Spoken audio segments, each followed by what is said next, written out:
Salam dan bahagia Bapak dan Ibu Guru. Selamat datang di modul mengembangkan hubungan yang saling menghormati. Kali ini tentang kesehatan seksual. Bapak dan Ibu Guru, materi dan informasi yang disediakan terkait kesehatan seksual adalah materi dan informasi yang disajikan dari sudut pandang kesehatan. Ini diberikan dengan tujuan membantu peserta didik memahami dan mencegah penyakit-penyakit yang menular secara seksual. Topik ini juga sangat bermanfaat untuk membantu peserta didik memilah mana yang merupakan informasi tepat tentang infeksi menular seksual atau IMS dan mana yang merupakan mitos. Nah, kita akan melihat bagaimana guru mendukung peserta didik untuk memahami dan menjaga kesehatan seksualnya. Yuk, kita kunjungi Ibu Asni dari SMP Negeri 2 Ajangale Bone, Sulawesi Selatan. Menurutmu, ini mitos atau fakta?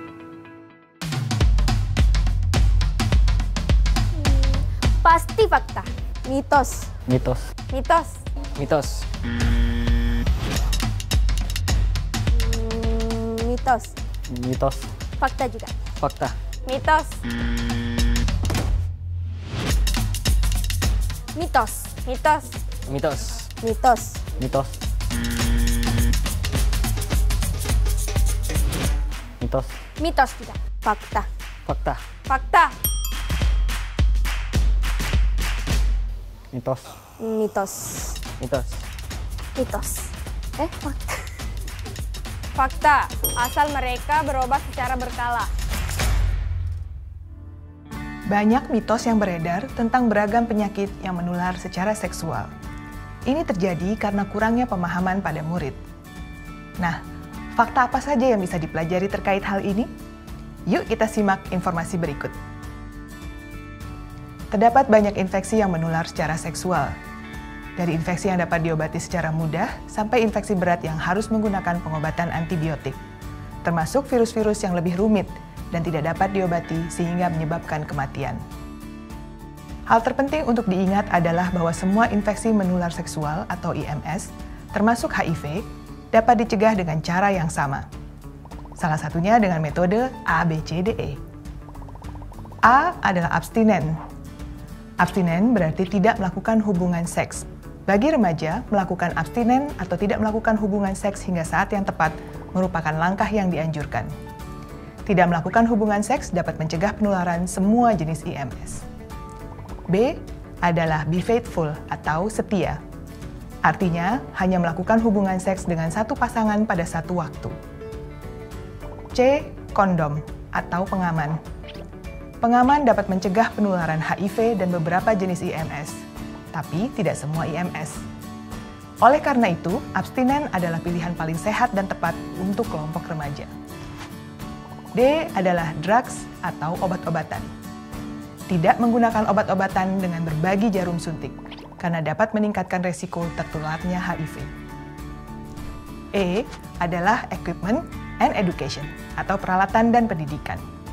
Mengetahui status keadaan kesehatan seksual kita dengan menjalani sebuah tes sederhana di klinik kesehatan dan ajarkan kepada orang lain tentang resiko HIV.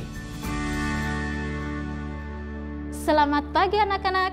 Hari ini Ibu akan mengajak kalian keluar ruangan sebentar untuk memainkan aktivitas yang akan membantu kita belajar tentang penyakit seksual beresiko.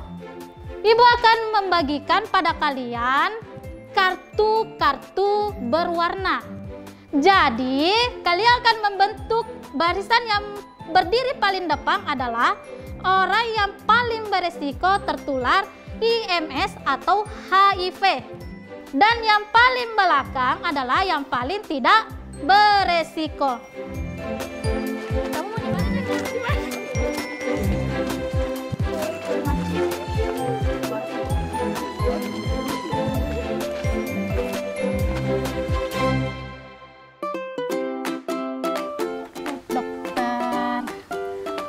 Kita apa nak? Ada seks perempuan. Seorang remaja. Iya. Lena, ada seks ibu rumah tangga. Sehat pramugari. Nomor sendiri polisi. Ini perawat. Baik, terima kasih anak-anak. Coba sekarang Ibu ingin dengar pendapat kalian. Aulia, kenapa kira-kira berdiri di barisan paling depan? Karena kartu saya pekerja seks perempuan 17 tahun. Tentu resiko penularan IMS dan HIV itu yang paling besar. Terima kasih Aulia. Baik, kalau Nora kira-kira kenapa berdiri di barisan ini? Kartu saya polisi, Bu. Kayaknya sebagai penegak hukum mestinya saya aman dong, Bu. Baik, oke. Nah, sekarang kalian yang memegang kartu berwarna merah, pindahlah semua ke barisan terdepan. Kalian yang memegang kartu warna kuning, berbaris di belakang teman-teman yang memegang kartu warna merah. Yang sisanya memegang kartu warna hijau, berbarislah paling belakang. Warna dari kartu akan memberikan informasi mengenai besar kecilnya resiko penularan infeksi menular seksual ataupun HIV. Kartu yang berwarna merah adalah mereka yang tidak pernah menggunakan pengaman ketika melakukan hubungan seks atau sering berbagi jarum suntik dengan pengguna obat-obatan yang lain. Mereka ini memiliki resiko penularan IMS dan HIV yang lebih tinggi dibandingkan yang lain. Kartu kuning atau orange juga memiliki resiko namun lebih kecil, seperti melakukan transfusi darah di rumah sakit yang dapat beresiko bila proses transfusi darah tersebut tidak melalui proses penapisan atau screening. IMS atau HIV juga masih dapat menular meskipun kamu baru melakukan hubungan seks sekali dan tanpa pengaman. Gay atau homoseksual tidak meningkatkan resiko tertular IMS kecuali jika tidak menggunakan pengaman saat berhubungan seks. Sementara kartu hijau memiliki resiko paling sedikit karena tidak pernah berhubungan seks atau kalaupun aktif secara seksual selalu menggunakan pengaman. Mereka juga tidak pernah berbagi jarum suntik meskipun pengguna obat-obatan. Nah, dari permainan ini apa yang kita bisa tarik? Bu, ternyata yang menentukan tinggi atau tidaknya resiko penularan IMS dan HIV ternyata bukan dari profesinya ya, Bu. Polisi atau ibu rumah tangga saja yang dianggap aman-aman saja ternyata juga beresiko jika berhubungan seksual tanpa menggunakan pengaman. Benar, Aulia.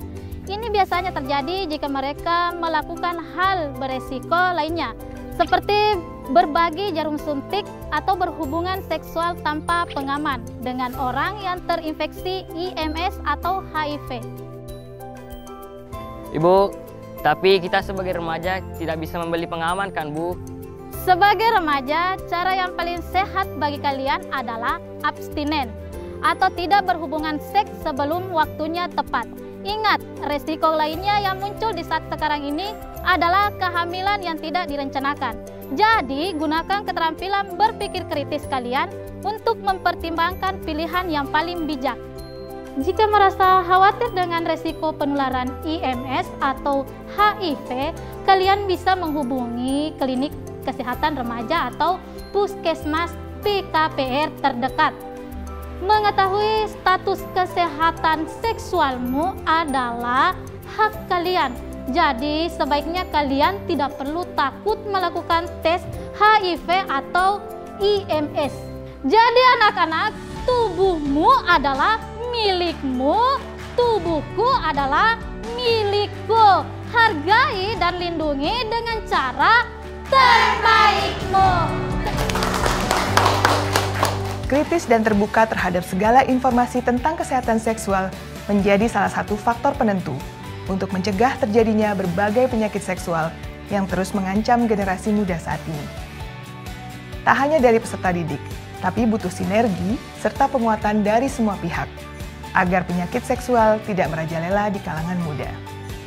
Semangat ya Bapak Ibu untuk terus mendampingi dan memberi pemahaman yang informatif tentang kesehatan seksual bagi peserta didik. Selamat belajar, Bapak dan Ibu guru hebat.